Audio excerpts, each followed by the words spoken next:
Pat is right. Like, you can look at him, look at other point guards in the NBA. It's not adding up. The beer belly point guard does not age well in the NBA. He looks like Darren Williams after all the injuries. He looks like James Harden in the fat suit. He does not look. And we are back. Back again. This is another episode of the Hoop Plug. Yes, sir. And as always, rocking with you, it's your main man Firas in the building. And I got with me my brother, my partner in crime, Stir Fry Ty. Yes, sir. And on this week's episode, we're getting you ready for Game 3. We got Pat Riley calling this $33 million a year point guard Chubby, the Lakers' new head coach, and why Draymond just might cost the Warriors a championship again. For us, how you feeling? I'm feeling good, my brother. You know what I'm saying? I'm alive, I'm well, I'm kicking. That's all I could ask for, you know what I mean? Hey, and with that said, let's get into it. We got to start it off here because I can't be the only one that thinks this. Draymond's at it again, man. He has to stop with these podcasts during the NBA Finals. The man is literally talking about adjustments minutes after the final buzzer. I mean, for all to see, too. Like, it's not like these games are back-to-back either. The Celtics are having 48 hours to look at the film.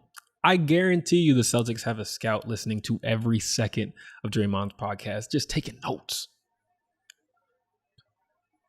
Ty, I'm kind of shocked.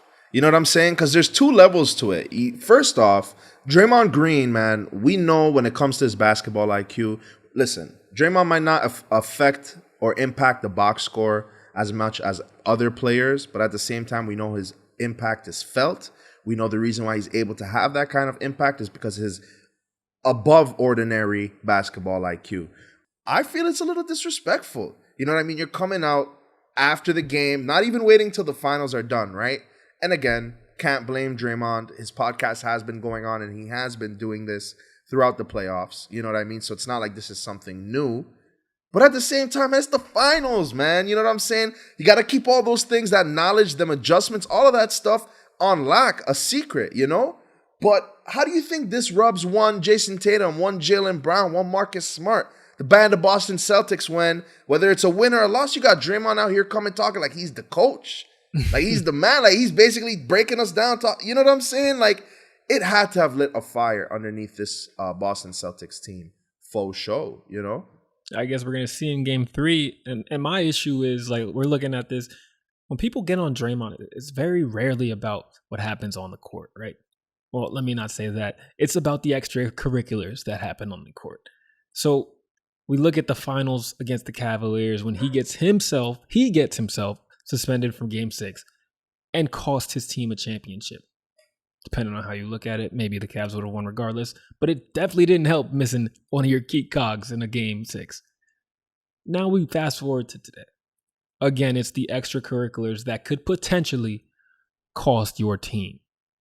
I know Draymond's trying his hardest to not say anything that's game plan-ish, but you are literally putting the opponent inside your head. That's why podcasts are so vulnerable. Like, you are listening to someone for an extended time spew thoughts, and Draymond doesn't have a co-host. He has someone ask him questions, but that's not really a co-host. Like, it's got to be an advantage. I'm telling you, the Celtics have like 3 body language experts, 2 ex-cops, an ex-investigator, just all watching these podcasts, seeing where he twitches when he talks about Grant Williams. You know what I'm saying? Like, it's deeper, and I think there's no way that this can help. Yeah. And as a content creators ourselves, I'm not opposed to the idea, but I think the timing is what me and you are really against here. You know what I mean? It's just, you're giving your opponent a one-up, more or less. You know what I'm saying? You're giving your opponent ideas, thoughts of how you might go out and not how you might, how you will go out and perform, or how you would if you were in those situations. You know what I mean? So I think you hit the nail on the head. Again, Draymond has had this podcast out for a long time. He's a fan favorite. You know what I mean? 9 times out of 10, the things that he's saying in his podcast, the things that he's saying off the court, for the most part, he knows what he's talking about. You know what I mean? Yeah, and you talked about how he's been doing it. Like, that's the other side of the coin, right? He's been doing this throughout the playoffs, not just the NBA Finals. And where are they? right? They're in game 3, 3 wins away from another championship. So I guess you can't get too mad at them.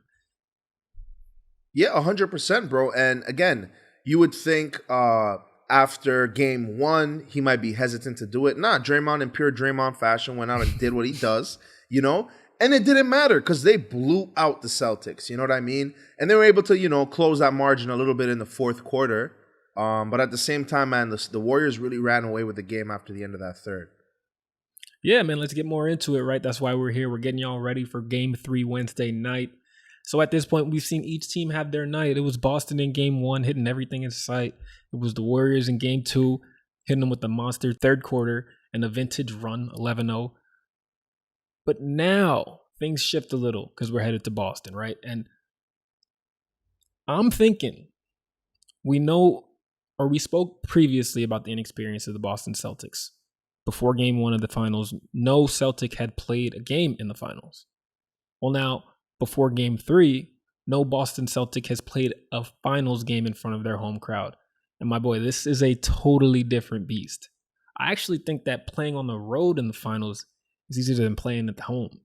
Because at home, you're slaying in your own bed. You're leaving your own crib.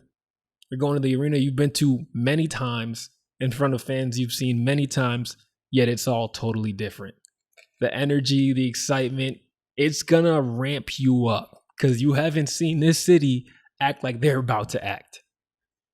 And I think that has an effect. I think this is the game, this is the start, especially in the first quarter, where you see the inexperience of the Boston Celtics show. You said it. I think that's a beautiful point because I never really looked at it that way, right? So obviously, you know, home crowd, home arena, all of these things, comfortable setting, familiar settings. You would assume, you know, you play the best where you're the most comfortable, right?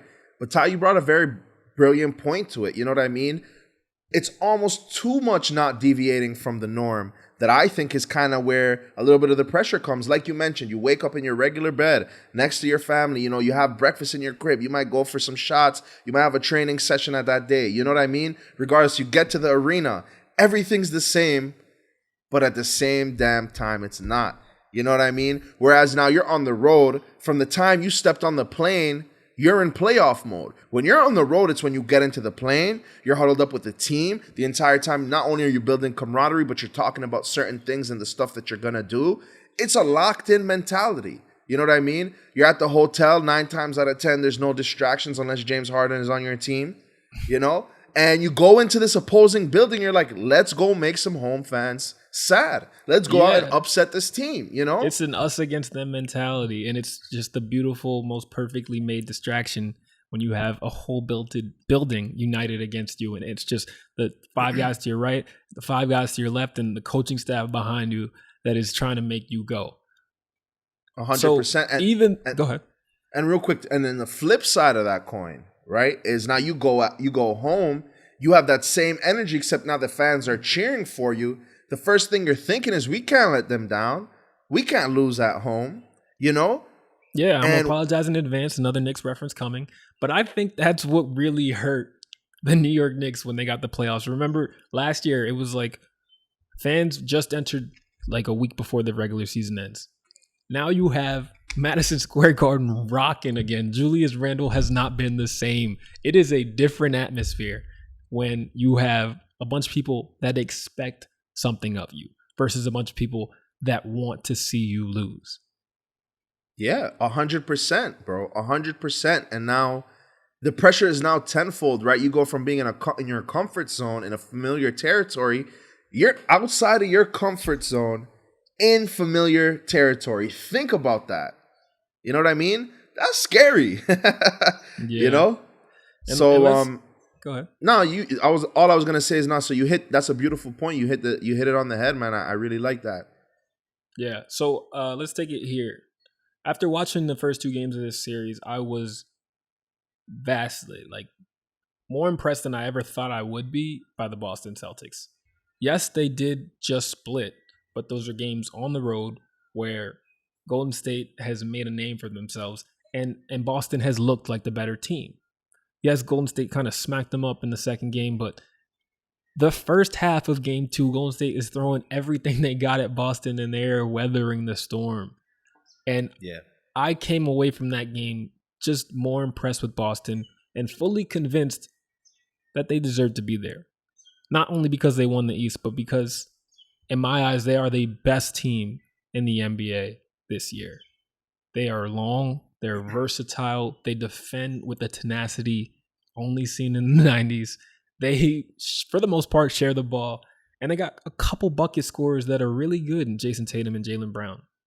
But they still go through stretches where they turn the ball over crazy often and make a lot of mistakes. And that's why at the beginning of the series, I chose Golden State.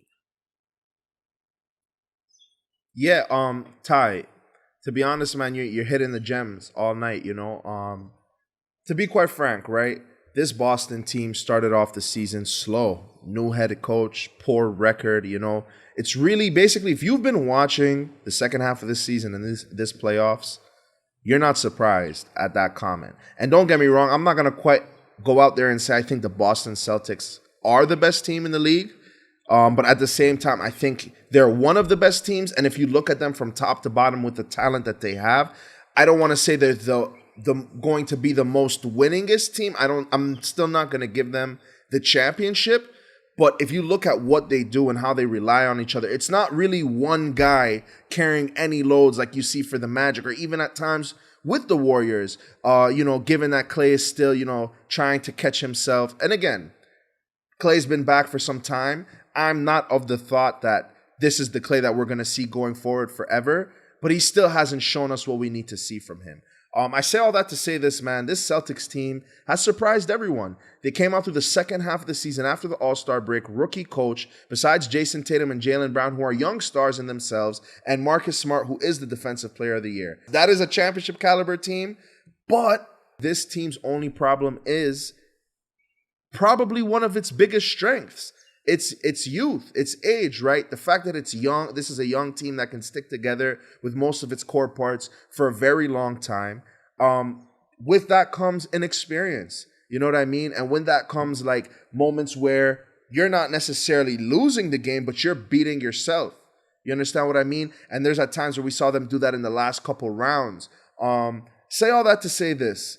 This Warriors team is a different beast altogether. They're the dynasty. It's a David versus Goliath story.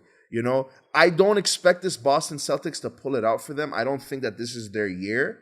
But we got to understand, this is basically year one of this experiment. Getting to the finals at this point, like, my hat is off to them. I would have never expected after watching the first 20 games that we'd be talking about a Celtics-Warriors final. Straight up.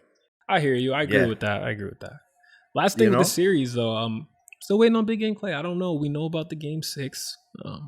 I do see this getting there. But do you see a big night from Clay before then? It's got to happen. The threat is very real. We just went into detail about how this Celtics team at the end of the day probably will beat themselves. But at the same time, and if you ain't up to par, they might still have a crazy amount of turnovers, but they can still beat you. That's how good and talented they are in this year one experiment. And again, I want to emphasize, right? They've had Jason Tatum, Jaylen Brown for a few years now, Marcus Smart for the long haul, but the rest of these guys, including the coach and the plan that he's implemented, right? Because you could have these guys, you have the culture, but it's really when the coach comes that I think you have a new era. You understand what I'm trying to say? So with all that being said, this Celtics team is a very real threat. Clay, dude, they need you, bro. 11 points is not going to cut it. 15 points is not going to cut it. I need 22 from you, Splash Bro, too. Man, I'm about to have to get a Jordan Poole jersey if you don't start fixing things. All right. So we gotta take it here.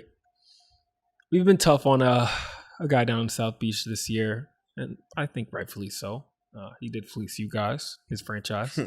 But apparently we haven't been as tough as Pat Riley. Okay, so Pat Riley had this to say on one Kyle Lowry. He definitely is going to have to address that, and it will be addressed. I definitely think he can be in better shape. We'll address it and try to help him.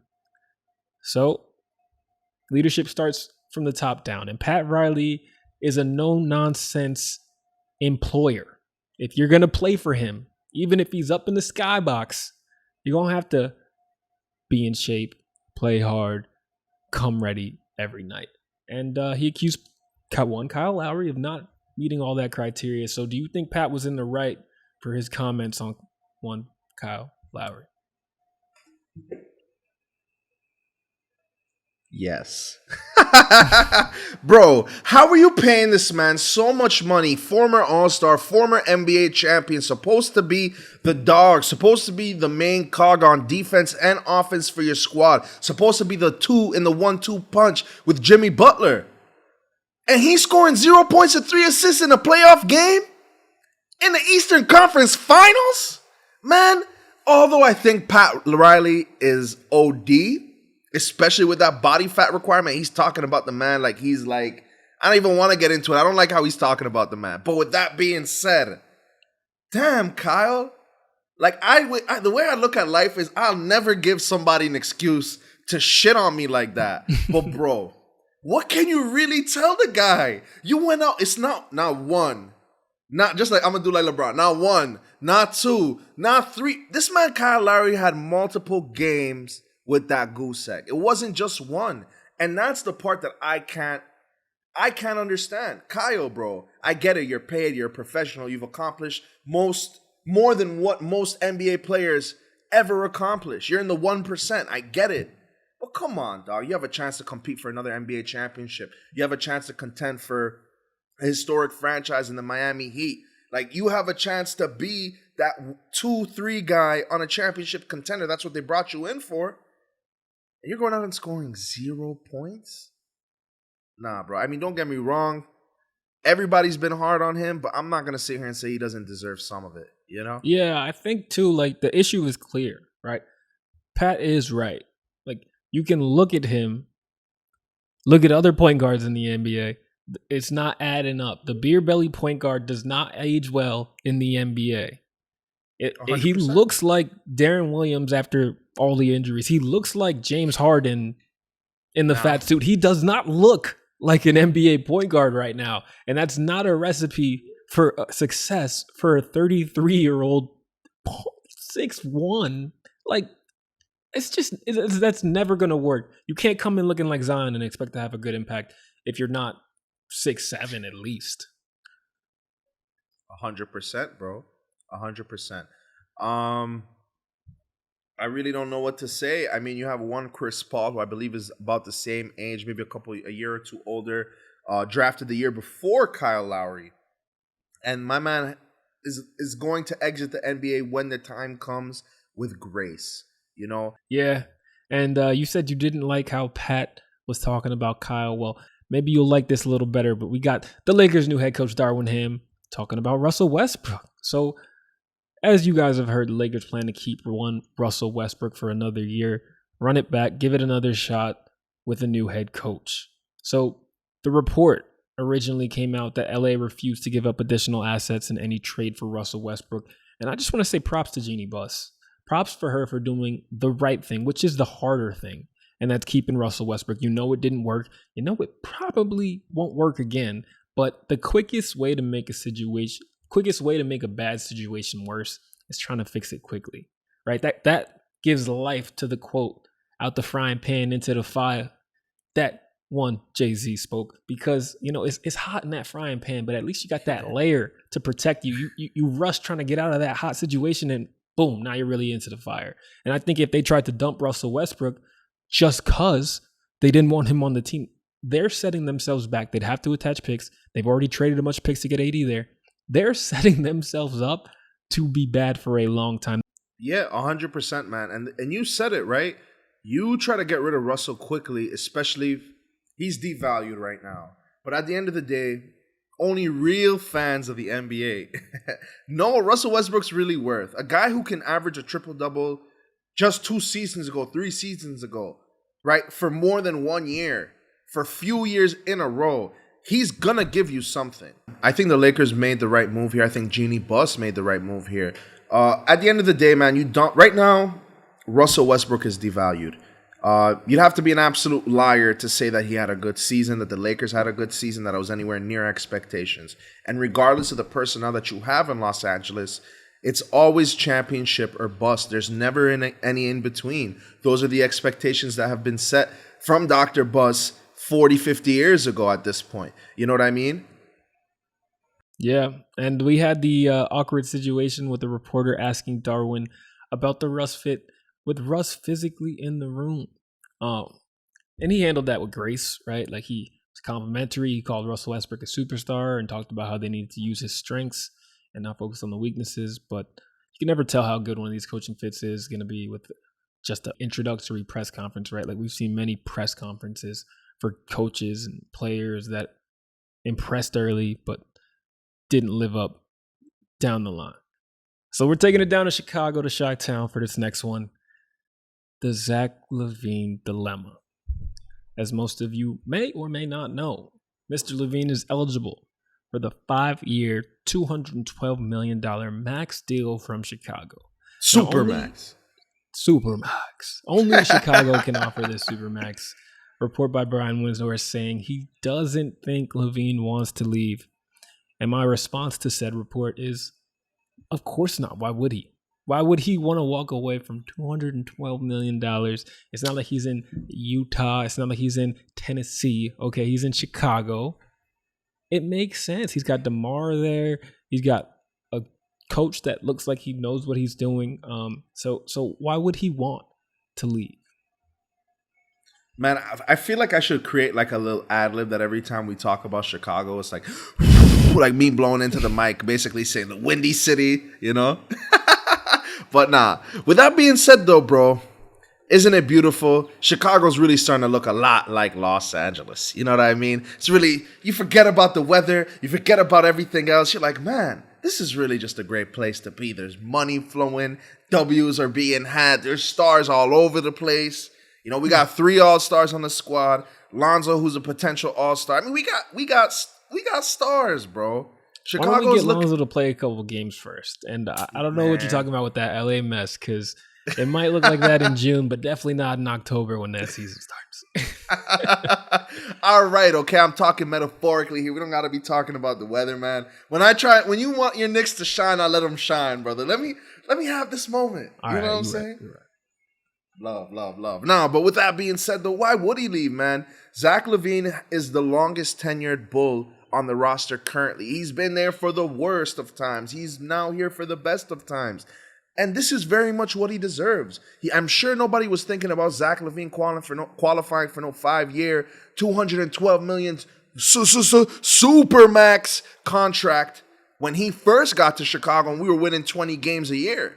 You know what I mean? Slowly but surely, they added to the roster through the draft. You know, didn't draft the best, made some trades, signed some free agents, and look at where we are now. We got a serious coach in Billy Donovan. You know, we got a roster that looks pretty good. I do think we need to round out really just our front court for us to be solid, you know. But with that being said, man, I think this Bulls team is the place for Zach Lavine. You got $212 million coming in. You got an opportunity to compete for a championship for at least the next 3 to 5 years. Well, I wouldn't be so sure about that. Not about the championship thing. You guys are in a good place, but the $212 million. Because while we just detailed why Zach Lavine would be stupid to want to go somewhere else, the Bulls still have the power in this situation, right? It's up to them whether they offer it or not. And the latest reports say that some in the Bulls organization want to give Zach the max, while others don't feel he has the dog mentality it takes to win big. So we got to go to the resident Bulls expert, Firas, for this one. If you're the Bulls, are you pulling that trigger, sending 212 express to the address of one Zach Lavine? I wear many hats, my brother. I wear many hats. I wear the hat of a fan. You know what I'm saying? I can wear the hat of coaching staff. I can also wear the hat. NBA fan. A real fan of the NBA. You know what I'm saying? Basically, would I give Zach Lavine a supermax contract? I love Zach Lavine. I'm a Bulls fan. But again, like I said, I wear many hats. And as an executive, I personally, I'm not going to be quick to pull the trigger on that one. I think eventually I do. I think given the way that the NBA is going, I think in 3 to 5 years, this contract is going to be, you know, it's not going to be average, but it's not going to look so crazy like it does now. You know what I mean? It's not like John Wall. We're paying John Wall this kind of money. Shouts out to John Wall, but they kind of paid him that towards the back end of his prime, which is the reason why I think everything went down the way that it is. Well, let me just tell you, on the back end, in the last couple of years, it's going to be like 45 a year for Zach. That's a lot of dough. Hefty. And again, I love Zach, but Zach is not a top 10 player in the league. You know what I mean? As much as I love him, he isn't. You know what I'm saying? Not to say that he doesn't have that dog mentality. I think DeMar DeRozan has been there. I think DeMar DeRozan has been forced to be a killer, like from day one, has been forced to be a dog and have that mentality just in the way that he grew up. You know what I'm saying? To be able to get to where he's at today. But with that being said, though, I'm on the fence, bro. Like, the Bulls fan in me is like, hell yeah. The executive in me, the Bulls executive in me, right? Is like, I'd pay him 180. Yeah, and just imagine if you're putting yourself in the owner's shoes and now you got to pay for that out your own pocket. Now it's like, hold on, what? 45 a year. Am I making that much? Like, But yeah, man, it's tough. The good thing is, right, even if they don't go up to that max, they can give him something in the ballpark that's still more than other teams can offer him. I guess you just got to toe the line of not pissing him off with a low ball offer that forces him to go somewhere out of spite. Yeah. All right. Next up, right? They said Stern is turning over in his grave watching this. We got the young stars of the NBA acting a fool and putting it on social media for everyone to see. Jaws on Instagram getting drunk every day. We got Miles Bridges posting the wildest rap lyrics of all time and posting his dirty cup double of lean. You know what I'm saying? Bitch, he just walked back and said pink lemonade. Hey, Miles, we don't believe you. Okay? Like, no one believes that's pink lemonade, bro. He had a joint in the other hand, too. My boy's getting turned in the off season. Very, very active. May I say activist? You know what I'm saying? Nah, bro, but I mean, you're 100% right, man. I think what we fail to realize is that these guys are 4 or 5 years younger than you and I. And we're young, you know what I'm saying, in the grand scheme of all of these things, right? Yeah. So how would we act with $20 million, not maybe more, with millions of dollars, 21, 20 years old, you know what I'm saying? Nothing to do for 3 months. You know, I might start a rap album and post it on Instagram, you know, or I might have a rap album and post it on the gram, you know? Do I think it justifies the lack of quality in Miles' album and just, dude, lean, joints, getting drunk as hell? Like, come on, dog. Like, I'm going to simplify what I was going to say by basically saying you wouldn't catch Magic Johnson doing that. You wouldn't catch MJ doing that. You know what I'm saying? So that's all I'm going to say to these young cats. You feel me? Yeah. Wouldn't catch LeBron doing that. Miles Bridges, we're not hating on you too. I think the music is fire. If y'all want to see it, we posted a snippet of his latest track on our TikTok, on our YouTube, so check that out. But yeah, I think the music's fire. It's more about the lean. Yeah, you can't be doing that. Lean is a hell of a drug, bro. So definitely chill on that, Mr. Miles. And the audacity, though, he's doing this, all this activity, activist, weeks before free agency where he's eligible for a contract extension. Yo, it takes unparalleled levels of confidence to do what Miles Bridges is doing. Seriously. And again, you know, him being in the run for most improved player of the league and dunking on anybody and everybody who he wants to dunk on might give you some confidence. But at the same time, dude, you're going to lose some M's, whether you like it or not. I'm not. Yeah, for sure. I'm not wishing it on him, but like, if I was a team, I would hold it against him. You get what I'm trying to say? So, you know, I was planning on giving you 20 mil a season, but after what I saw, I don't know if I can really trust you. You know what I'm saying? And obviously, that's just political jargon for just saying I'm a cheap, you know what I'm saying? Son of a gun. You'd be surprised what these teams will say in negotiations, anything to save their bottom line, bro. Yeah. But at the end of the day, Miles, you're young. There's only one life to live. Ja is only one life to live. You had a hell of a season. I honestly think Ja definitely gets the pass a little bit more than Miles, just because, dude, lean, bro. Come on, man. Like, I don't know. Yeah. But yeah. I'm with you on that. All right. So I got to ask you something. I saw it on TikTok and I thought maybe for some great content, why not ask it on the podcast? So I'm asking you, for us, what is your guilty pleasure song? Maybe that tune you got on the phone you forget about. You got your boys in the whip, you're running it shuffle, and it's the quick skip. This is the reach for your phone in 0.5 seconds and skip to the next song. But if you're by yourself, you're bumping that thing on max volume, right? Do you have anything that fits in this category? I ain't gonna lie to you, brother. You know what I'm saying? Usually as men in this world, we ain't really allowed to like R&B music. You know what I'm saying? So for me, my guilty pleasures happen to be when I'm in the car, I'm riding, you know what I'm saying, thinking about my shawties. Hopefully my other shawties don't hear that. You know what I'm saying? And I be thinking about an R&B song, man. I be thinking about a love song, you know what I'm saying? Whether it's my girl Summer Walker, you know what I'm saying? Okay. But I think if there's one song that takes the cake. You know what I'm saying? Now, when I think of guilty pleasure, when I think screaming at the top of my lungs, singing in the shower, it's got to be this one. By my girl, I don't know why I even showed you. Keisha Cole, bro. Love. Yeah. You know what I'm saying? She got some bops. Shouldn't even feel too bad bro. about that one. Shouldn't even feel too bad. Not at all, bro. Like, honestly, if anybody was just listening to what I just did using her song to the intro of what I just introed, you'd say I'm an absolute genius. Like, you cannot make that stuff up, So, I appreciate you asking that question, bro. Now, with that being said, I got to ask you the same thing, brother. If there's one song for you, has to be your guilty pleasure song. You know what I'm saying? Quick skip, like you mentioned.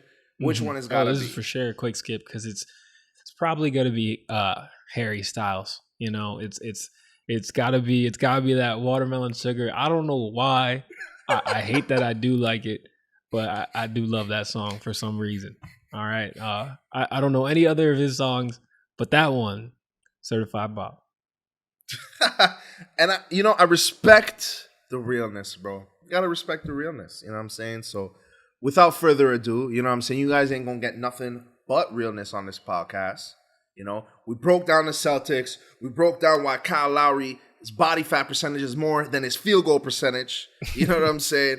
And we broke down who we think or how we think the rest of this NBA Finals series is gonna go. And we even threw in some guilty pleasures for you.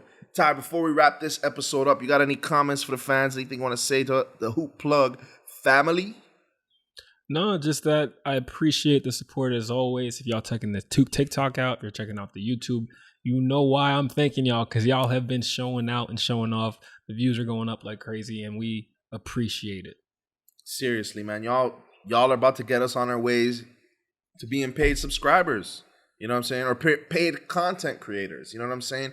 Keep viewing, keep subscribing. You know what I'm saying? Keep checking us out. Keep sharing. And most important of all, keep putting some flavor in your ear. Peace.